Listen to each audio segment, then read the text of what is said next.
जय श्री कृष्णा बच्चों। तो क्या हालचाल आपके। चलिए हम आ गए हैं नया लेक्चर लेके, नया टॉपिक लेके।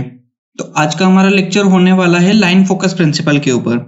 हम इसमें देखेंगे लाइन फोकस प्रिंसिपल क्या होता है।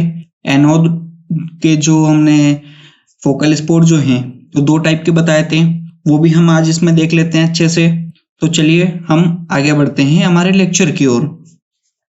तो सबसे पहले हम लाइन फोकस प्रिंसिपल की सिंपल डेफिनेशन देख लेते हैं। लाइन फोकस प्रिंसिपल की डेफिनेशन जो होती है वो होती है कि जो लाइन फोकस प्रिंसिपल है वो रेडियोग्राफी में ये चीज एक्सप्लेन करता है कि जो एक्चुअल फोकल स्पॉट है एनोड सरफेस के ऊपर, जो एक्चुअल फोकल स्पॉट है और जो इफेक्टिव फोकल स्पॉट है, वो दोनों का रिलेशन को डिफाइन करता है या एक्सप्लेन करता है। उन दोनों का क्या रिलेशन है एक दूसरे से। तो ये चीजें लाइन फोकस प्रिंसिपल के थ्रू हम समझते हैं। लाइन फोकस प्रिंसिपल को इसके रिलेशन को समझाने के लिए या फिर इसके रिलेशन को अच्छा बनाने के लिए ही यूज किया जाता है। तो जो हमारा लार्ज फोकल स्पॉट है वो हम सभी को पता होगा कि जो एक्चुअल फोकल स्पॉट है उसी को लार्ज फोकल स्पॉट कहा जाता है।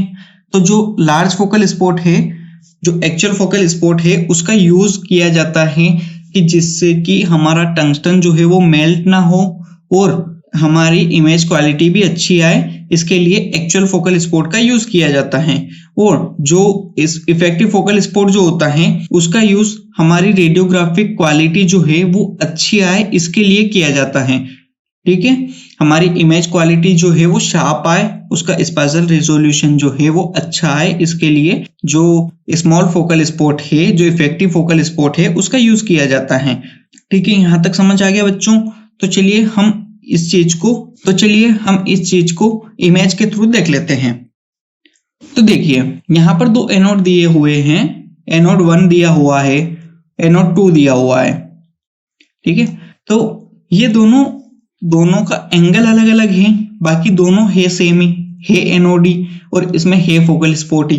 तो हम पहले फोकल स्पॉट देख लेते हैं, एक्चुअल फोकल स्पॉट कहाँ होता है और इफेक्टिव फोकल स्पॉट कहाँ होता है। तो जो देखिए ये जो स्पॉट है जहां पर इलेक्ट्रॉन्स स्ट्राइक कर रहे हैं, इंसिडेंट इलेक्ट्रॉन की बीम है। ठीक है, यहां से इलेक्ट्रॉन्स स्ट्राइक कर रहे हैं इसके ऊपर। तो ये जो फोकल स्पॉट है ये हो गया हमारा एक्चुअल फोकल स्पॉट। ये हो गया हमारा एक्चुअल फोकल स्पॉट। ठीक है, ये हो गया हमारा एक्चुअल फोकल स्पॉट जो बहुत ज्यादा लार्ज है। ठीक है, आपको दिख रहा होगा इसकी जो विड्थ है, इसकी जो चौड़ाई है वो कितनी ज्यादा है। यहां पर चौड़ाई इसकी बहुत ज्यादा हो गई।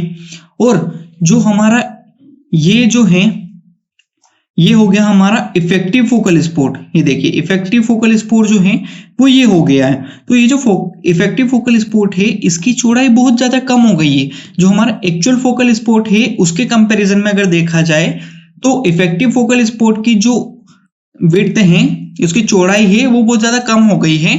तो इन दोनों का यही रिलेशन है कि जो एक्चुअल फोकल स्पॉट होता है वो ज्यादा बड़ा होता है, वो वहां पर ज्यादा इलेक्ट्रॉन स्ट्राइक कर सके और वो मेल्ट ना हो, इसके लिए वो ज्यादा वाइड होता है। ठीक है, और जो इफेक्टिव फोकल स्पॉट होता है उसकी वजह से शार्प इमेज आए, इसके लिए इफेक्टिव फोकल स्पॉट का यूज होता है।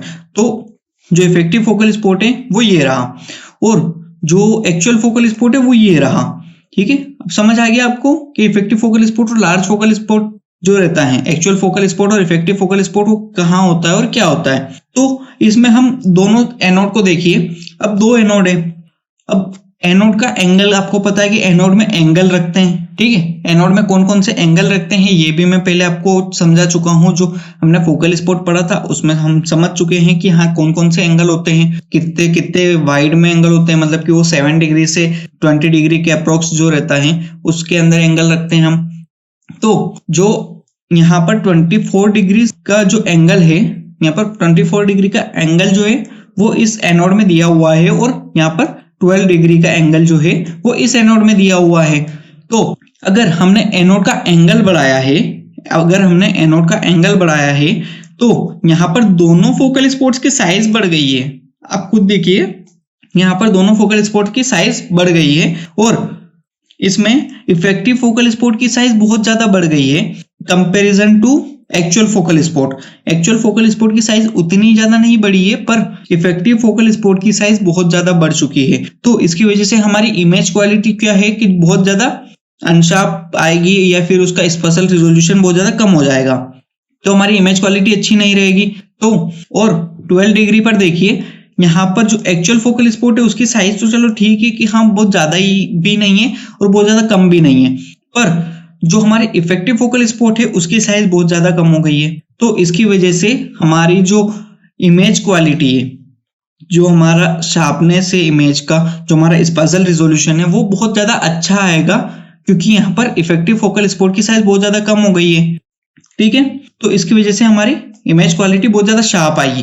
पर इन दोनों में एक प्रॉब्लम ये भी है कि अगर इफेक्टिव फोकल स्पॉट की साइज अगर कम कर दी गई तो हमारा एफओवी जो होता है, फील्ड ऑफ व्यू जो होता है, जिसमें जितना हमारा फोकस जो रहता है, जो हमारा फोकस रहता है वो बहुत ज्यादा कम हो जाएगा स्मॉल इफेक्टिव फोकल स्पॉट में।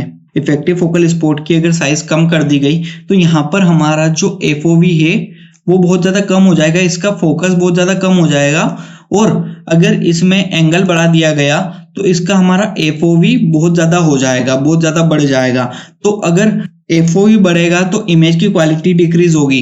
पर अगर हमें ज्यादा बड़े पार्ट का एक्सरे लेना हुआ तो हम स्मॉल इफेक्टिव फोकल स्पॉट से नहीं ले सकते, हम उसका जो एंगल है कम एंगल पे नहीं ले पाएंगे, क्योंकि उसका एफओवी तो कम हो जाएगा, उसका फोकस कम हो जाएगा, तो उसकी वजह से नहीं ले पाएंगे। तो इसमें एक ये बड़ी प्रॉब्लम है।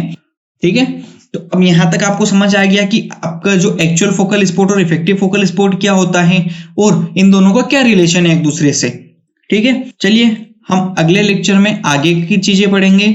अभी का लेक्चर यहीं खत्म करते हैं। ठीक है, अगर लेक्चर अच्छा लगा हो तो लाइक करें, कमेंट करें और शेयर करें और सब्सक्राइब करें।